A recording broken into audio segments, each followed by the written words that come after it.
It was only like 2 weeks before I was introduced to heroin and crack cocaine.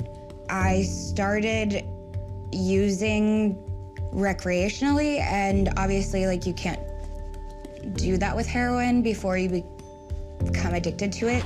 Demi Lovato opens up about the first time she ever used heroin. My cocktail before I got sober was Coke and Xanax together. It was an upper and a downer, and I loved the combination. Once I relapsed, the floodgates were open. Within a couple of weeks, I called a drug dealer and I was like, do you have Coke and Xanax? And he said, no, but I have crack and heroin. And I was like, I've always wanted to try it. Episode 1 and 2 of the I Love Me Singers 4-part docuseries Dancing with the Devil dropped Tuesday on YouTube, and the 28-year-old's getting candid about her 2018 relapse and subsequent overdose. Demi Lovato is no holds barred in this. Was there anything off limits for you guys? She was even surprised at just how much she ended up wanting to share, which is all about the safe space and the ability, you know, to ultimately get her story out there. Cameras followed Demi as she celebrated 6 years of sobriety. This is a special day. 6 years sober. Happy birthday. 1 month after that, Demi relapsed with drugs and alcohol, and within 3 months, she was fighting for her life.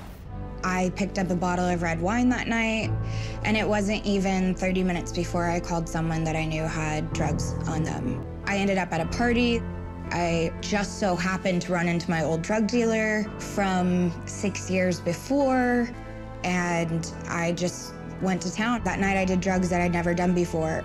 I'd never done meth before. I tried meth. I mixed it with Molly, with Coke, weed, alcohol, Oxycontin, and like that alone should have killed me. Demi says 2 weeks after that, she tried heroin and crack cocaine for the first time. And during a trip to Bali a few weeks later, the former Disney star said she realized she had become physically dependent on it. It was on that trip that she wrote her emotional track, Sober. I'm so sorry, I'm not sober anymore. And Daddy, please forgive me for the drinks spilled on the floor. I went away, I went on tour to Europe. I stayed clean, kind of, like wasn't doing drugs, but was drinking a lot.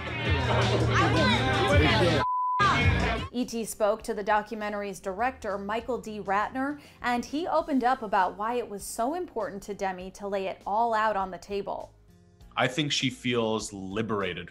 I think she feels like she doesn't have to walk around with a facade or wondering, are people going to pick up on this? Or, you know, I've said I'm the poster child for that, but people evolve, people grow. And, you know, there's going to be no aha gotcha moment after this. She says, I am a work in progress. I've put systems in place because I am a flawed person. Here's where I am today, and I'm here to tell you my journey. When I came back to LA after tour, I picked up where I had left off, and I was very heavily using. Demi overdosed and was rushed to the hospital on July 24th, 2018.